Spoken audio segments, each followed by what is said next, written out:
সম্মানিত ভাই বোন, আজকে জুমার বক্তব্যের বিষয় হলো একজন মুসলিম আদর্শ নেতার কিরকম বৈশিষ্ট্য হওয়া উচিত। আদর্শ একজন নেতা হতে হলে আমাদের মাঝে কিরকম বৈশিষ্ট্য থাকতে হবে এবং একজন ইমানদার যুবকের শাহাদাতের গল্প মহান আল্লাহ তাআলা সূরা বুরুজের মধ্যে উল্লেখ করেছেন। তারই লক্ষ্যে আমি কিছুক্ষণ বক্তব্য দেওয়ার চেষ্টা করব ইনশাআল্লাহ। সম্মানিত ভাই বোন, যুগে যুগে পৃথিবী পরিচালনা করার জন্য অবশ্যই আমাদের নেতা প্রয়োজন। নেতা অবশ্যই লাগবে। মুসলমানদের নেতা সেই আদম আলাইহিস সালাম থেকেই শুরু হয়েছিল, আজ পর্যন্ত কিয়ামত পর্যন্ত এরকম সিলসিলা জারি থাকবে নেতা হওয়ার।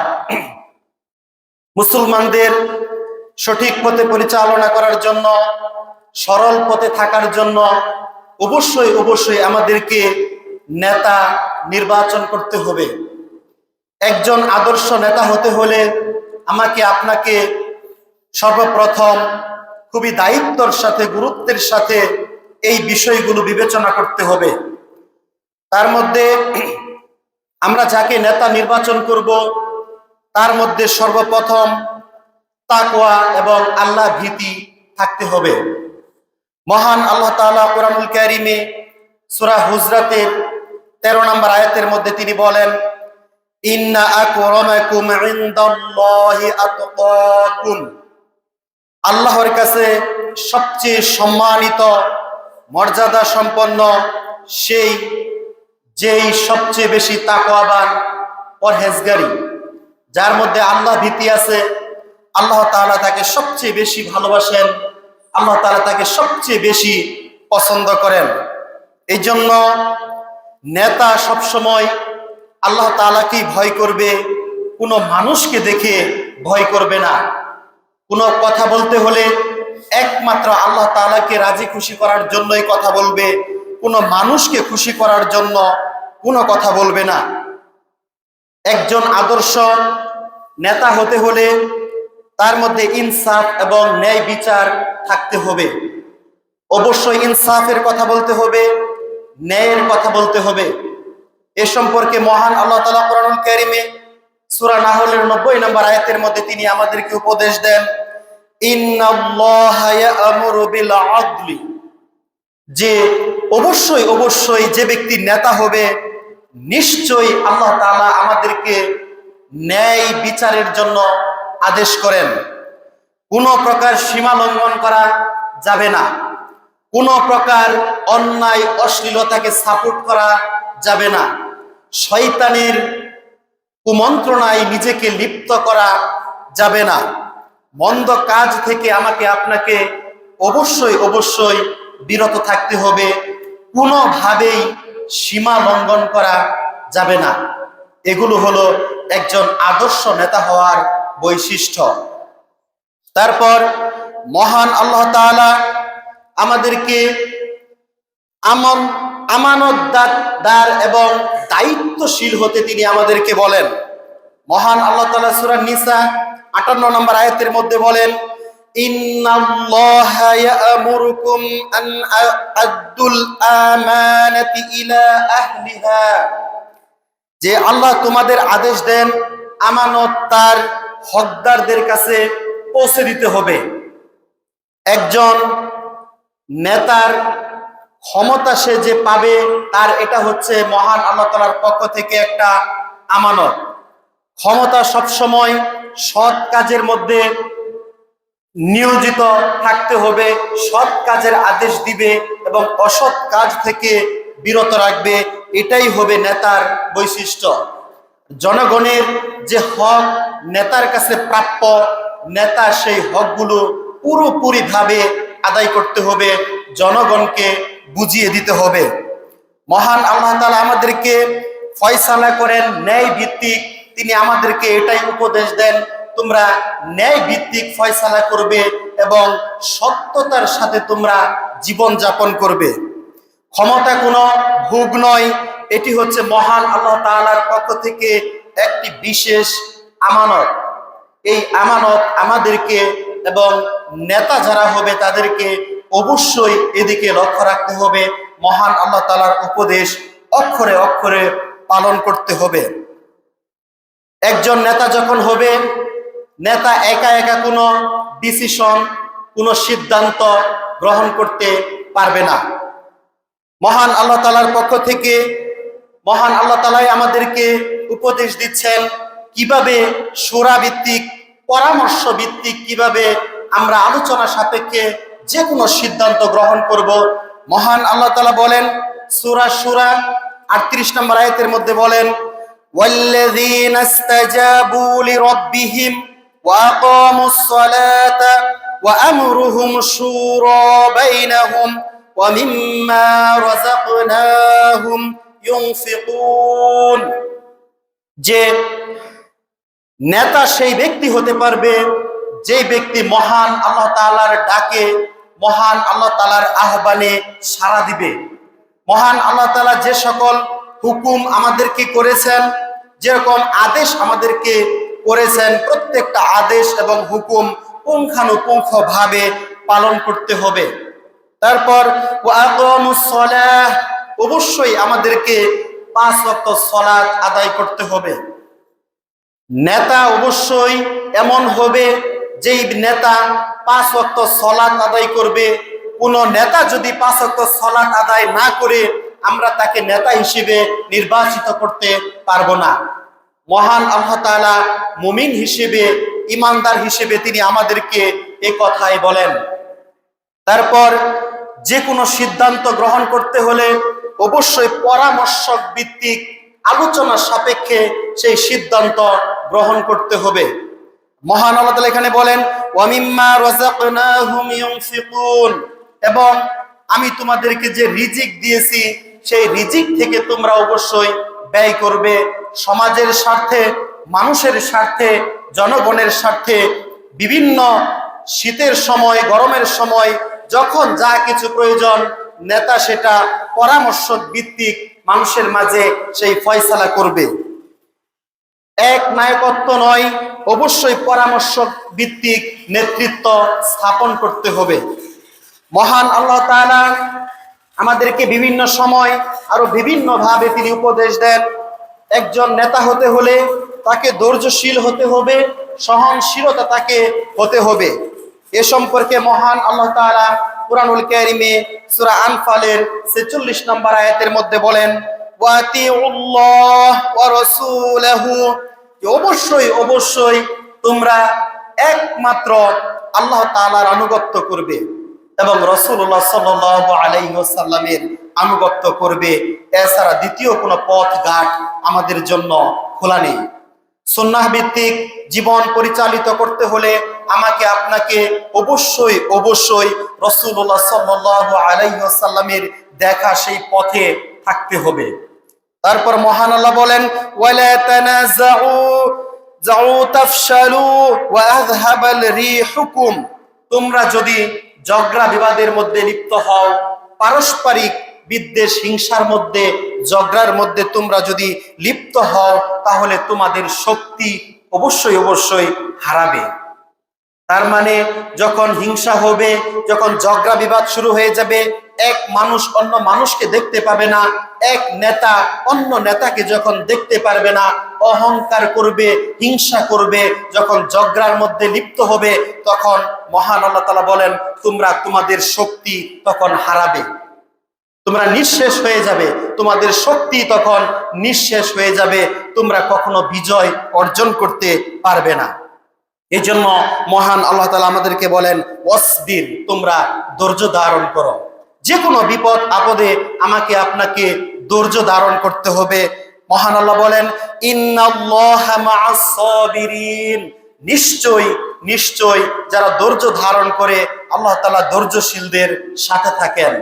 এই জন্য যে কোনো বিপদ, যে কোনো সময় আমাকে আপনাকে ধৈর্যের সাথে সেটা মোকাবেলা করতে হবে। মহান আল্লাহ তাআলার উপর ভরসা করতে হবে। একমাত্র মহান আল্লাহ তাআলার পক্ষ থেকেই সমাধান নেমে আসবে। এ সম্পর্কে মহান আল্লাহ তাআলা আমাদেরকে বিভিন্ন উপদেশ আরো তিনি দিয়েছেন, সেদিকে আমি যাব না, সময় কম। রাসূলুল্লাহ সাল্লাল্লাহু আলাইহি ওয়াসাল্লাম তিনি আমাদেরকে যে উপদেশ দিয়েছেন তার মধ্যে একটা হলো, নেতা হলো জনগণের সেবক। যে নেতা নির্বাচিত হবে সে জনগণের উপকার করবে, এটাই বাস্তব, এটাই 100% সঠিক। নেতা কখনো সে শাসক নন। নেতা জনগণের উপর কোনো জুলুম করবে না, কোনো অত্যাচার করবে না, সে মানুষের সেবায় নিয়োজিত থাকবে। রাসূলুল্লাহ সাল্লাল্লাহু আলাইহি ওয়াসাল্লাম বলেন, সাইয়্যিদুল কওমি খাদিমুহুম, যে নেতা অবশ্যই সেই ব্যক্তি হবে যেই ব্যক্তি জনগণের সেবক হবে। তার মানে জনগণের সেবা করাই হবে তার মুখ্য কাজ। এরকম বৈশিষ্ট্য আমরা যদি অর্জন করতে না পারি তাহলে আমরা কখনো আদর্শ নেতা হতে পারবো না। আমাদের মাঝে বর্তমান সময়ে শুধু চারিদিকে হিংসা, চারিদিকে অহংকার, আমি কিভাবে অন্যকে ঠকিয়ে, অন্যকে নিচু করে আমি কিভাবে নিজে নেতা হতে পারবো, কিভাবে সমাজের মধ্যে আধিপত্য বিস্তার করতে পারবো, এই মন মানসিকতা নিয়েই আমরা আজ নেতা হতে চাই, বড় ধরনের মানুষ হতে চাই, যা কখনো আমাদের দ্বারা কাম্য নয়। আর মহান আল্লাহ তাআলা আমাদেরকে এ ব্যাপারে সাবধান করে দিচ্ছেন। মহান আল্লাহ তাআলা আমাদেরকে যে উপদেশ দিচ্ছেন এর মধ্যে অনেকগুলো উপদেশ আছে। তার মধ্যে একজন প্রকৃত আদর্শবান নেতা হতে হলে তাকে দয়ালু হতে হবে এবং কোমলতা প্রকাশ করতে হবে। নেতা কখনো কঠোর হতে পারবে না, কঠিন হতে পারবে না, নেতা হবে দয়ালু। রাসূলুল্লাহ সাল্লাল্লাহু আলাইহি ওয়াসাল্লাম তিনি বলেছেন, একজন দয়ালু যে নেতা থাকবে সেই নেতাকে মহান আল্লাহ তাআলা দয়া করেন, ভালোবাসেন। যে আদর্শ নেতা, দয়ালু নেতা, আল্লাহ তাআলা তার প্রতি দয়া করেন। এরকম উপদেশ মহান আল্লাহ তাআলা আমাদেরকে দিয়েছেন। একজন নেতাকে অহংকার মুক্ত থাকতে হবে এবং বিনয়ী হতে হবে, মানুষের সাথে সৎ আচরণ করতে হবে, সুন্দরভাবে কথা বলতে হবে, জনগণের প্রত্যেকের কাছে কাছে গিয়ে তাদের দুঃখ দুর্দশা, তাদের কথাবার্তা এগুলো মনোযোগ দিয়ে শুনতে হবে। তাহলেই সে একজন প্রকৃত নেতা হতে পারবে, এছাড়া সে নেতা হওয়ার যোগ্যতা অর্জন করতে পারবে না। অহংকার সবসময় সবকিছুকে ধ্বংস করে দেয়। একজন নিরহংকার নেতা হতে হলে অবশ্যই আমাকে এই আদর্শগুলো বাস্তবায়ন করতে হবে। মনে রাখতে হবে, অহংকার নেতৃত্বকে ধ্বংস করে দেয়। এগুলো আমরা বিগত সময়েও দেখেছি, অনেক দেখেছি। অহংকার করার কারণে তার রাজত্ব পর্যন্ত ধ্বংস হয়ে গেছে। এই জন্য অহংকার করা যাবে না, অহমিকা করা যাবে না, দাম্ভিকতার সাথে এই পৃথিবীতে চলাচল করা যাবে না। মহান আল্লাহ তাআলা আমাদেরকে সূরা লুকমানের মধ্যেও তিনি উপদেশ দিয়েছেন যে কিভাবে চলাফেরা করতে হবে, কিভাবে মানুষের সাথে কথা বলতে হবে, কিভাবে বাবা মার সাথে কথা বলতে হবে। এই প্রত্যেকটা বিষয় মহান আল্লাহ তাআলার পক্ষ থেকে নির্ধারিত। এই জন্য একজন আদর্শ নেতা হতে হলে আমাকে আপনাকে অবশ্যই এই গুণগুলো থাকতে হবে। একজন আদর্শ নেতাকে সবসময় মানুষ ভালোবাসে, মন থেকে ভালোবাসে। আর যে আদর্শ হতে পারে না, যে নেতার ভিতরে অহংকার থাকে, অহমিকা থাকে, এরকম নেতাকে মানুষ কখনো ভালোবাসে না, তাদেরকে দেখতেও পারে না, তাদের সাথে কথা বলতেও চায় না। এরকম নেতা যদি রাস্তা দিয়ে হেঁটে যায়, মানুষ তাদেরকে সি করতে থাকে, তাদেরকে শুধু অপমান এবং লাঞ্ছিতই করে থাকে, তাদেরকে মন থেকে কখনো ভালোবাসে না। তাদের ক্ষমতার কারণে হয়তো তাদের সাথে একটু কথা বলে, এছাড়া তাদের সাথে আর কোনো লেনদেন সাধারণ মানুষের থাকে না। এই জন্য নেতা হতে হলে অবশ্যই আমাকে আপনাকে সর্বপ্রথম আল্লাহ তাআলার যে ইবাদত, সেই ইবাদত বাস্তবায়ন করতে হবে। মহান আল্লাহ তাআলার পক্ষ থেকে যে ইবাদত করার ঘোষণা তিনি আমাদেরকে দিয়েছেন, সেই ইবাদত পুঙ্খানুপুঙ্খভাবে পালন করতে হবে এবং মানুষের মাঝে সেগুলো পৌঁছে দিতে হবে। একজন আদর্শ নেতাকে 5 ওয়াক্ত সালাত কায়েমকারী অবশ্যই হতে হবে। কোন জনগণ যদি 5 ওয়াক্ত সালাত আদায় না করে, তাহলে সেই নেতা তাদেরকে ধরে ধরে জেলখানায় বন্দী করতে পারবে, এটারও পারমিশন ইসলামের মধ্যে আছে। আবু হানিফা রাহিমাহুল্লাহ তার পক্ষ থেকে এই ফতোয়া আছে, কেউ যদি সালাত আদায় না করে তাহলে তাকে জেলখানায় বন্দী করা যাবে। নেতা হতে হবে এরকম আদর্শবান নেতা। যেখানে ঝগড়া হবে, যেখানে বিবাদ হবে, যেখানে মীমাংসার পথ নেই, সেখানে নেতা নিজে গিয়ে সেখানে মীমাংসা করবে, ঝগড়া বিবাদ মিটিয়ে দিবে। এটাই হলো আদর্শ নেতার বৈশিষ্ট্য। আর বর্তমানে আমরা এটাই দেখতে পাই, সাধারণ মানুষ এগুলোর মধ্যে লিপ্ত কোথা থেকে হবে? স্বয়ং নেতা নিজেই ঝগড়া বিবাদের মধ্যে, অহংকারের মধ্যে লিপ্ত থাকে। এক নেতা বিরোধী এক নেতাকে দেখতে পারে না, তার ভিতরে অহংকার রয়েছে। এই জন্য রাসূলুল্লাহ সাল্লাল্লাহু আলাইহি ওয়াসাল্লাম তিনি বলেছেন, আমরা এই কথা প্রত্যেকেই জানি, যার ভিতরে বিন্দু মাত্র অহংকার থাকবে, যার অন্তরের মধ্যে বিন্দু মাত্র অহংকার থাকবে, সেই ব্যক্তি কখনো জান্নাতে প্রবেশ করতে পারবে না। আজ আমরা 2 বছরের জন্য, 3 বছরের জন্য, 5 বছরের জন্য নেতা হতে গিয়ে আমরা এগুলোর কোনো ভূক্ষেপ করি না।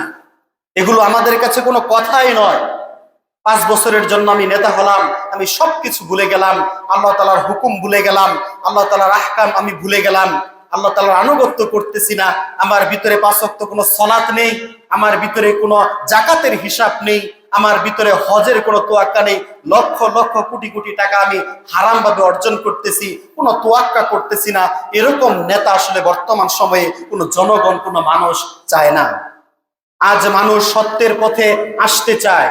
প্রত্যেকটা মানুষের ভিতরের আত্মা আজ সত্যের দিকে ধাবিত হতে চায়। মহান আল্লাহ তাআলা আমাদেরকে যে পবিত্র আত্মা দিয়েছে, এই আত্মা সব সময় পবিত্র থাকতে চায়।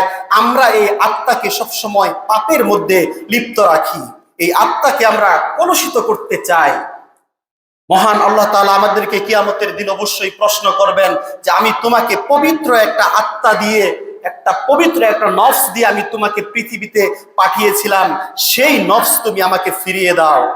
অহংকার মুক্ত, যেখানে কোনো অহংকার থাকবে না, কোনো অহমিকা থাকবে না, মানুষের প্রতি কোনো হিংসা থাকবে না, কোনো বিদ্বেষ থাকবে না, সৎ আচরণ থাকবে, মানুষের সাথে উত্তম আচরণ থাকবে, মানুষের সাথে উত্তম ভাবে কথা বলতে হবে। এরকম একটা আদর্শ নেতা আমাকে আপনাকে অবশ্যই হতে হবে। যার ভিতরে এরকম গুণগুলো থাকবে না, সে কোনো জনগণের, কোনো মানুষের, কোনো দেশের আন্তর্জাতিকভাবে হলেও সে কখনো নেতা হওয়ার যোগ্যতা অর্জন করতে পারবে না। যেই নেতারা একজন আদর্শবান নেতাকে গুলি করে হত্যা করতে পারে, সেই নেতা কখনো আদর্শবান নেতা হতে পারে না। আমি নেতা হতে চাই, আরেকজন নেতা হতে চাই, তাকে যদি আমি গুলিবিদ্ধ করে তাকে পৃথিবী থেকে বিদায় করে দেই, আমি নেতা হতে চাই, তাহলে এই নেতা কখনো আদর্শবান নেতা হতে পারে না। অবশ্যই অবশ্যই আমাকে আপনাকে আল্লাহ তাআলার দরবারে এর জবাব দিতে হবে। মহান আল্লাহ তাআলা আমাদেরকে এভাবেই তিনি আমাদেরকে বলেন, তিনি আমাদেরকে নানানভাবে তিনি আমাদেরকে উপদেশ দিয়েছেন। একজন আদর্শবান নেতা হতে হলে যে গুণগুলো অর্জন করতে হবে, সেই গুণগুলো আমার আপনার ভিতরে যদি না থাকে, তাহলে আমি আপনি কখনো মানুষের সেবক হতে পারবো না, মানুষের নেতা হতে পারবো না। এজন্য আমাকে আপনাকে সাবধান হতে হবে। অবশ্যই অবশ্যই আমাকে আপনাকে সাবধান হতে হবে। আমরা বিগত কয়েকদিনে দেখেছি একজন আদর্শবান নেতা যে ইনসাফের কথা বলতো, সেই নেতাকে গুলি করে হত্যা করা হয়েছে। পুরো বাংলাদেশের যুবক মানুষ, প্রতি বাংলাদেশের মানুষ যারা যে কোনো দল করুক না কেন, প্রত্যেকটা মানুষের যাদের ভিতরে ন্যূনতম ঈমান রয়েছে, তারা প্রত্যেকেই কষ্ট বোধ করেছে যে এরকম যে ইনসাফের কথা বলতো, সত্যের কথা বলতো, তাকে গুলিবিদ্ধ করে পৃথিবী থেকে বিদায় করে দেওয়া হয়েছে। পৃথিবীতে এরকম যুগে যুগে, আজ এটা নতুন নয়, সেই আদম আলাইহিস সালাম থেকে শুরু করে আজ পর্যন্ত যখনই যে কোনো নবী, যে কোনো রাসূল তারা সত্যের কথা বলছে, এরকম যারা অহংকার করে, যাদের মধ্যে কোনো হিতাহিত জ্ঞান নেই, যাদের কোনো জ্ঞান নেই, দুনিয়ার লোভ লালসা যাদেরকে পেয়ে বসেছে, তারা ওরকম নেতাকে কেন, স্বয়ং নবী রাসূলগণকে তারা হত্যা করেছে। এটা মহান আল্লাহ তাআলা কোরআনুল কারীমে অসংখ্য জায়গায় তিনি বলেছেন। অনেক নবীগণকে তারা হত্যা করেছে।